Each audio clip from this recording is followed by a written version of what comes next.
द्वादश ज्योतिर्लिंग स्तोत्रम। सौराष्ट्रदेशे विदेशे तीरम्मे ज्योतिर्मया चन्द्रकलावतंसम् भक्तिप्रदानाय कृपावतीर्णम् तमसोमनाथं शरणं प्रपदे। श्रीशैलसंगे विबुधातिसंगे तुलाद्रितुङ्गे अपि मुदा वसन्तं तमर्जुनं मल्लिकपूर्वमेकं नमामि संसारसमुद्रसेतुम्। सौराष्ट्रदेशे विदेशे तीरम्मे ज्योतिर्मयं चन्द्रकलावतंसम् भक्तिप्रदानाय कृपावतीर्णं तमसोमनाथं शरणं प्रपदे। श्रीशैलसंगे विबुधातिसंगे तुलाद्रितुङ्गे अपि मुदा वसन्तं तमर्जुनं मल्लिकपूर्वमेकं नमामि संसारसमुद्रसेतुम्। अवन्तिकायां विहितावतारं मुक्तिप्रदानाय च सज्जनानाम् अकालमृत्योः परिरक्षणार्थं वन्दे महाकालमहासुरेशं। कावेरिका नर्मदयोः पवित्रे समागमे सज्जनतारणाय सदैव मादा त्रिपुरे वसन्त मोकारमीशं शिवमेकमीडे।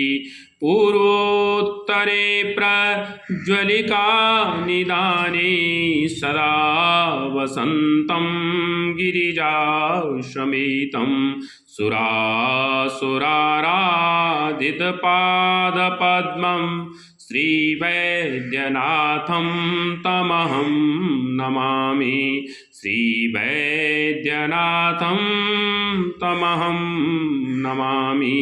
यामे शदङ्गे नगरे तीरम्मे विभूषिताङ्गविविधेश्य भोगैः सद्भक्तिमुक्तिप्रदमीशमेकं श्रीनागनाथं शरणं प्रपद्ये। महाद्रिपार्श्वे च तटे रमन्तं सम्पूज्यमानं सततं मुनिद्रैः सुरासुरैर्यक्षयमहोरगाध्ये केदारमीशं शिवमेकमीडे। सह्याद्रिशीर्षे विमले वसन्तं गोदावरीतीरपवित्रदेशे यदर्शनात् पातकमाशुनाशं प्रयाति तं त्र्यम्बकमीशमीडे। सुताम्रपर्णी जलराशियोगे निबध्य सेतुं विशिखैरशङ्खे श्रीरामचन्द्रेण समर्पितं तं रामेश्वराख्यं नियतं नमामि।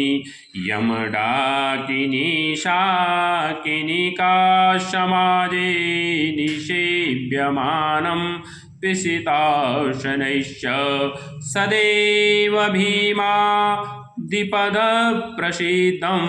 तं शङ्करं भक्तहितं नमामि तं शङ्करं भक्तहितं नमामि सानन्दमानन्दवने वसन्तं मानन्दकन्दं हतपापवृन्दं वाराणसीनाथमनाथनाथ श्रीविश्वनाथं शरणं प्रपद्ये तं श्रीविश्वनाथं शरणं प्रपद्ये ईलापुरे रम्यविशालकेऽस्मिन् समुल्लसतं च जगद्वरेण वन्दे महोदारतरस्वभावं